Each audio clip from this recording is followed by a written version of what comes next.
Assalamualaikum warahmatullahi wabarakatuh. Alhamdulillahirrabbilalamin. Allahumma sholli ala sayyidina Muhammad wa ala ali sayyidina Muhammad. Halo sahabat Asep Bongbang. Kali ini saya berada di Hotel Katineng, Kecamatan Rangkas Bitung, Kabupaten Lebak, Banten. Nah, di tempat ini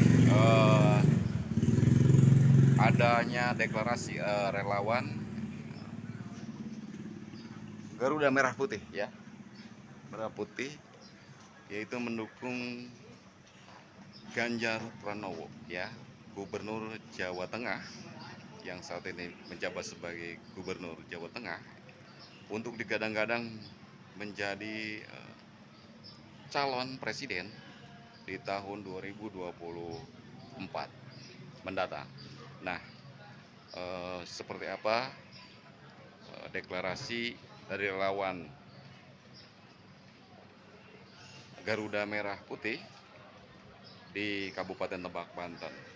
Dan deklarasi ini merupakan relawan Garuda Merah Putih se-Banten. Oke, yuk ikuti. Kita duga dinamis sekali, tapi paling tidak Pak Ganjar harus tahu, Ibu, kenapa Ibu disambut oleh tarian Banten. Itu adalah tarian selamat datang sebagai simbol bahwa antara Banten dengan Jawa Tengah. Pak Jokowi bukan petinggi partai. Petinggi partai itu bukan jaminan. Dulu Pak Jokowi itu ngalahin banyak ketua partai, ya kan? Kita punya pengalaman soal itu. Ya. Jadi ketua partai bukan jaminan. Nanti dia bisa ke partai lain gimana Pak kira-kira? Sedangkan setelah Soekarno sekarang ini tahun ini berarti. Kata siapa? Ya kata orang lah. Bukan PDIP mendukung Puan. Ya itu kita nggak berurusan dengan PDIP. Kita urusan dengan Pak Ganjar. Kalau urusan internal PDIP, ya katanya PDIP. Tapi kalau kita nggak terafiliasi dengan partai manapun. Saya secara pribadi melihat Pak Ganjar itu mumpuni untuk pemimpin bangsa ini kalau diberi kesempatan. Tapi kan kita baru mau siap-siap nih. Kita mau rakor, kita mau siapin apa yang perlu kita siapin supaya Banten itu menang. Target berapa persen Pak untuk Banten sendiri? Oh, nanti kita belum ngomong itu. Kita mau persiapan kunjungan dulu ya supaya Pak Ganjar bisa diterima oleh semua elemen di Provinsi Banten. Pak, dari error margin dari survei itu tingkat kesalahannya 2% sekitar segitu. Kira-kira sekitar optimis tuh gak Pak? Kalau itu mungkin 2024 ya, itu. Kalau melihat hasil survei, saya optimis melihat survei. Kalau di berbagai survei yang tertinggi memang Pak Prabowo Subianto, ya di bawahnya itu Pak Ganjar. Nah sekarang misalnya nih ada berbagai kemungkinan politik, misalnya Pak Prabowo dengan Pak Ganjar kan selesai, atau Pak Prabowo tidak nyalon karena sudah sepuh. Kemudian ya kita lihat, intinya kalau kami ingin Pak Prabowo itu diterima oleh masyarakat Banten. Pak Ganjar ya, Pak Ganjar Pranowo maksudnya. Ya, untuk sementara ini pasangan Pak Ganjar sendiri. Oh belum. Kita nggak, bukan wilayah kita ngomongin pasangannya apa, siapa, partainya apa, enggak. Kita relawan yang siap untuk menerima kedatangan Pak Ganjar Pranowo ke Provinsi Banten. Yang hadir sekarang ada berapa perwakilan ya Pak? Alhamdulillah komplit 8 kabupaten kota. Calon presiden dulu lah, kita gampang karena prosesnya masih jauh. Tapi paling kita siapkan landasannya supaya di Banten Pak Ganjar menang. Dan saya optimis kalau Pak Ganjar maju sebagai calon presiden, dia akan menang di Banten. Pertama, kenapa saya optimis? Dulu itu Pak Jokowi kenapa kalah di Banten surveinya? Karena difitnah sebagai orang PKI. Itu yang paling berat untuk menang. Sekarang Pak Ganjar nggak bisa lagi difitnah sebagai orang PKI. Kenapa? Karena Pak Ganjar itu jelas, ya dia menantu seorang ulama besar di Jawa Tengah, dan dia cukup mumpuni untuk memimpin Republik ini. Terima kasih. Selanjutnya, assalamualaikum warahmatullahi wabarakatuh. Mohon kesediaan Pak Uday sebagai Ganjaris terlebih dahulu untuk memberikan semangat dan motivasi kepada teman-teman. Assalamualaikum warahmatullahi wabarakatuh.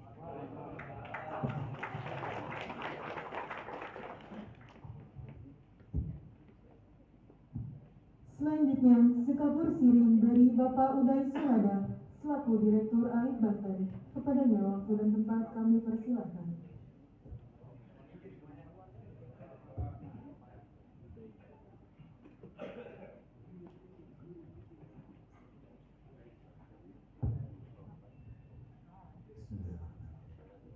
Assalamualaikum warahmatullahi wabarakatuh. Alhamdulillah wa syukurillah wa la hawla wa la quwwata illa billahil aliyyil azim. Asyhadu an la ilaha illallah wa asyhadu anna Muhammadan abduhu wa rasuluh. Pertama dan paling utama, mari kita panjatkan puji syukur kehadirat Allah Subhanahu wa taala karena pada siang hari ini bisa bermuajahah bersilaturahim dari berbagai pelosok Banten. Saya dengar dari Pak Haji Agus Wisas dari 8 kabupaten kota yang ada di Provinsi Banten, programnya ada semua untuk relawan Garuda Merah Putih yang saat ini akan dirancang kapan deklarasinya dan sebagainya. Yang saya hormati Bapak dan Ibu dari pimpinan pusat relawan Garuda Merah Putih, yang saya muliakan ya, sungguh pun saya adalah pendukung Jokowi. Jadi tidak kemudian militan banget terus lupa ketika ada sesuatu yang salah, sesuatu yang kurang tepat, kemudian kita diam. Saya enggak. Demikian pula dengan sosok Pak Ganjar. Saya perhatikan dari tahun 2004, 2009 ketika beliau berkiprah di DPR RI, luar biasa kiprahnya. Menjadi wakil ketua komisi 2 saat itu juga beliau justru yang lebih menonjol kiprahnya dalam berbagai kebijakan yang ada di lingkungan komisi 2 DPR RI. Nah, setelah pindah ke Jawa Tengah menjadi kepala daerah di sana, DPR RI kehilangan sosok beliau. Serius. Dan di sana beliau tunjukkan 2 periode ini menjadi seorang kepala daerah yang luar biasa. Pendekatannya apa yang saya lihat? Pendekatan budaya. Kebetulan di luar urusan tadi saya pecinta masyarakat adat Baduy, sehingga saya secara pribadi betul-betul relawan, rela-relanya begitu menjadi ganjaris di Banten beberapa bulan yang lalu dan mengajak teman-teman untuk pertama kali melangkahkan kaki ke komunitas adat Baduy, ke saudara-saudara tua kita. Untuk apa? Untuk meminta ujangan. Harus seperti apa bangsa ini ke depan? Biasanya orang-orang tua itu intuisinya lebih tajam dibandingkan dengan kita. Harus dibawa kemana negeri ini? Harus seperti apa? Karena banyak sekali lokal wisdom yang bisa kita teladani dari masyarakat adat Baduy menurut saya. Di antaranya bagaimana menjaga keseimbangan hidup antara manusia dengan alam. Dari 5.000 hektar tanah yang ada di Baduy, tanah wilayah, itu 3.000 hektar diantaranya tidak diapa-apakan. Mereka amankan, mereka jaga sebagai hutan tutupan, hutan lindung, hutan atau luhur kolong. Mereka hidup di perkampungan yang sekarang jumlahnya 12.600 lebih jiwa dan harmoni dengan alam. Dan ide saya untuk mengajak teman-teman Ganjaris saat itu melakukan sabah budaya Baduy, silaturahmi budaya, bukan menjadikan Baduy sebagai objek wisata, ya, tapi datang ke sana itu bersilaturahmi. Kita minta ujangan dan beres dari tokoh adat, kebetulan alhamdulillah diterima oleh Jarod Tanggungan 12, Jarod Saidi Putra dan Jarod Pamareta, Jarod Saija. Kita bergeser ke terminal Ciboleger dan mendeklarasikan diri sebagai Ganjaris Banten yang tadi betul-betul kerelawanannya teruji. Alhamdulillah dari berbagai komponen bisa hadir ke situ. Sungguh pun jaraknya cukup jauh kalau dari Tangsel atau dari wilayah lain. Nah, ibu bapak sekalian, kami di Ganjaris ini mencoba membumikan nama Pak Ganjar untuk didagangkan dalam tanda petik begitu. Laku enggak nih Pak Ganjar di Banten?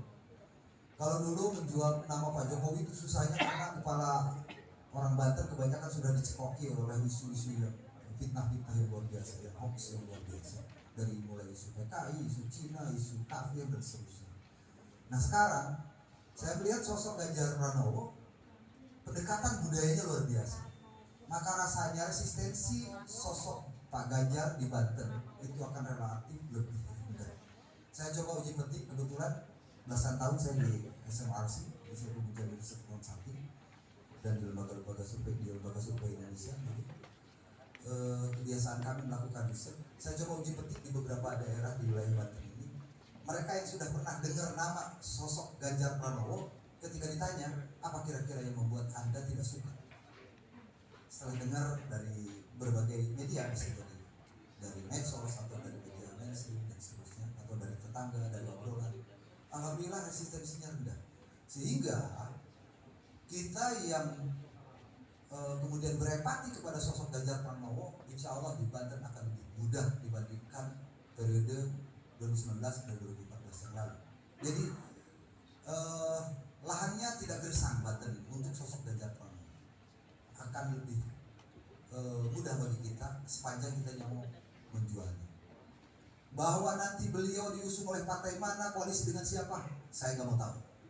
Tapi saya setidaknya punya harapan bangsa ini diberikan kesempatan kepada sosok Pak Ganjar Pranowo untuk memimpin negeri ini 2024 mendatang, melanjutkan kebijakan yang sudah dibangun oleh Pak Jokowi. Di Ganjaris itu dua hal saja sebetulnya yang menjadi tanggung jawab kami. Pertama, mengawal kebijakan Pak Presiden Jokowi sampai 2024, dan yang kedua, membumikan nama Pak Ganjar Pranowo di bumi Banten. Itu yang menjadi misi utama Ganjaris. Nah, saya bersyukur sekali Kak Haji Agus Lisas ketika komunikasi begitu, sebelum saya deklarasi saya ngomong ke Kak Haji kan, oh iya. Dan jujur saya sebelum menerima ajakan dari teman-teman dari pusat Ganjaris, waktu itu Mas Jo Prey, kemudian digantikan oleh Mas Eko tadi, terus sekjennya Mas Kris, itu begitu ditawarkan saya langsung nanya dua orang di Banten. Satu, Profesor Saiful Mujani saya tanya, yang kedua seorang ulama besar. Saya minta pandangan beliau, bagaimana sebenarnya saya ditawari untuk merintis Ganjaris di Banten. Kata Saiful Mujani, Profesor Saiful Mujani, senior saya, orang Cinangka, orang Banten, ambil deh, potensinya bagus. Kenapa saya nanya beliau? Karena beliau konsisten di dunia survei, ngelihat trennya seperti apa nih sosok Ganjar Pranowo, begitu. Kalau beliau biasanya enggak ini, oh jangan, atau ngapain sih? Nah ini malah mensupport. Dari situlah saya kemudian menyatakan diri sebagai Ganjar di Banten. Memang Pak Ganjar saat ini masih bertugas sebagai gubernur di Jawa Tengah. Tapi begitu datang ke Lampung, begitu datang ke Sumatera Selatan, ke Palembang, luar biasa antusiasme masyarakat dalam menyambutnya. Demikian juga di Banten, saya kira ibu bapak di DPP satu saatnya nanti Pak Ganjar bisa bersilaturahmi dengan kita di Banten secara langsung, entah dalam kemasan apa begitu. Yang jelas tugas kita dari sekarang sampai ke depan adalah membumikan nama Pak Ganjar agar tren surveinya lebih cepat naik, gitu kan? Karena ada dua tokoh yang saat ini di atas dibandingkan dengan yang lain, yang sekarang sedang tren. Dan Pak Ganjar nomor satu, saya yakin Pak Ganjar kalau diberi kesempatan untuk mencalonkan diri menjadi presiden oleh partai-partai politik pengusung, insya Allah Pak Ganjar akan jadi presiden Republik Indonesia tahun 2024. Ganjar! Ganjar! Ganjar! Itu saja yang bisa saya sampaikan, Bapak-bapak, Ibu, dan teman-teman semuanya. Terima kasih dan mohon maaf apabila ada kekurangan. Nah, itulah deklarasi dari relawan Garuda Merah Putih Provinsi Banten di Hotel Katineng, Kabupaten Lebak, Banten. Nah, mudah-mudahan informasi ini dapat bermanfaat. Terima kasih. Jika Anda suka dengan video ini, silahkan like, share, dan subscribe. Tekan tanda loncengnya ketika ada video terbaru dari saya, bisa ada notifikasi. Terima kasih. Assalamualaikum warahmatullahi wabarakatuh.